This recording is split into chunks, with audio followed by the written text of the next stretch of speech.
అంబటి రాంబాబు గారి ఇంటి మీదనా దాడి జరుగుతా? మరి ఆయన ముద్దాయ్యాడు. దాడి చేసిన వాళ్ళు ఎంతమంది ముద్దాయ్యారు?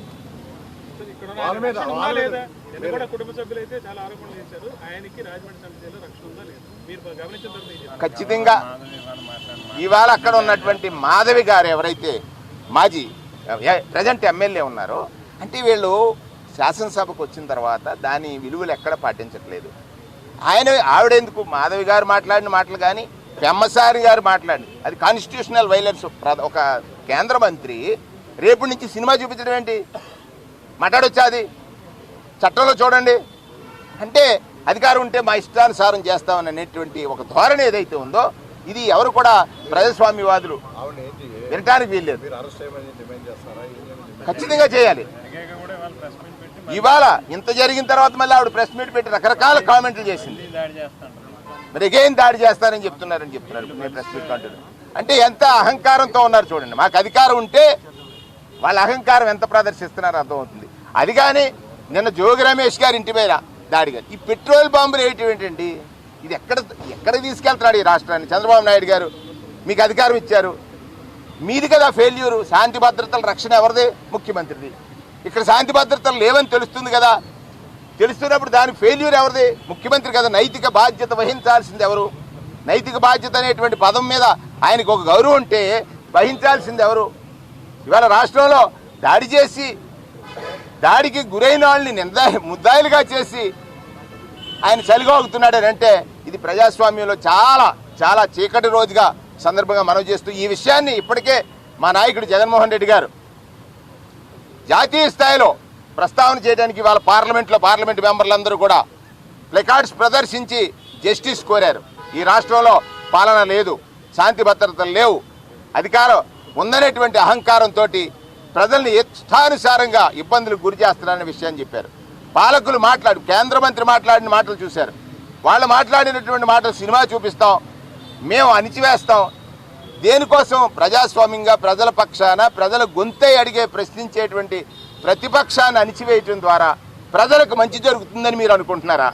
అది కూడా ఒక ప్రశ్నగా ఉంది. అది చూసినాం. రేపు మళ్ళీ జగన్మోహన్ రెడ్డి గారు అంబటి రాంబాబు గారి కుటుంబాన్ని పరామర్శ చేసిన తర్వాత ఒక కార్యాచరణ చేస్తాం. రాష్ట్రంలో ప్రజాపక్షాన పోరాటం చేసేటువంటి ప్రతిపక్షం గొంతు నొక్కటానికి ప్రయత్నించవచ్చు కాక, కానీ చెడిసి ఎవరు కూడా ప్రజాపక్షాన పనిచేయకుండా ఉంటారని అనుకోవడం వాళ్ళ భ్రమ. ప్రజాపక్షాన పనిచేయడంలో మీరు ఎంత గట్టిగా గొంతు నొక్కినా, ఎంత గట్టిగా హింసలు గురి చేసినా, ఎంత గట్టి కేసులు పెట్టినా పోరాటం చేస్తారు. వైసీపీ రెచ్చగొడుతుంది, ఆ ఉచ్చులో పడకూడదని చంద్రబాబు స్టేట్మెంట్ ఇచ్చారు. దీన్ని ఎట్లా చూడాలి? మీరు ప్రైమ్ 9 కదా, రెచ్చగొట్టింది ఎవరు? ఒకసారి డిబేట్ పెట్టండి. ఆయన అంటాడు, ఆయన చెప్పింది ఏది నిజం?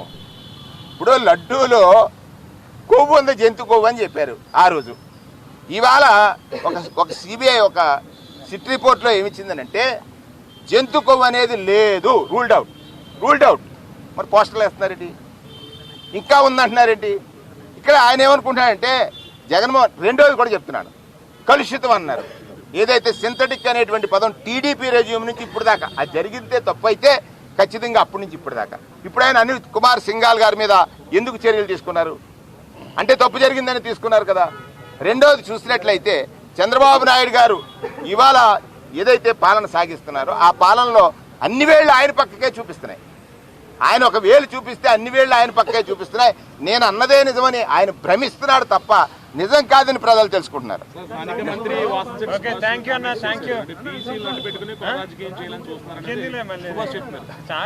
ఎందుకు అతని గురించి మాట్లాడుకోవడం? నేను ఇప్పుడు మాట్లాడే వాళ్ళకి సంస్కారాన్ని బట్టి ఆయన ఆరోగ్యంగా ఉన్నారు, ఏం ప్రాబ్లం లేదు ఆయన. అమ్మా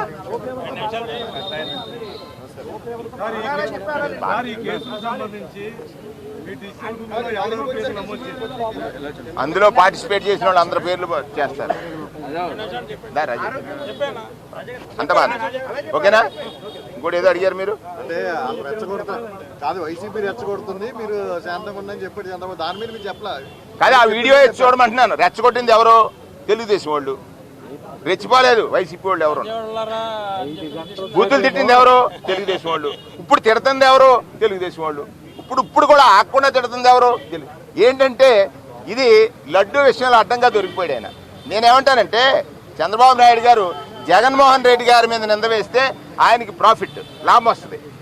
కానీ కలిలో వెంకటాద్రి సమం స్థానం బ్రహ్మాండే నాస్తికించిన అంటారు. వెంకటేశ సమోదేవో నభూతో నభవిష్యతి.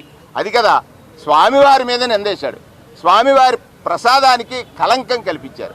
ఆ కళంకం కల్పించినటువంటి దాని మీద నిజాలు స్వామి కదా చెప్తున్నాడు.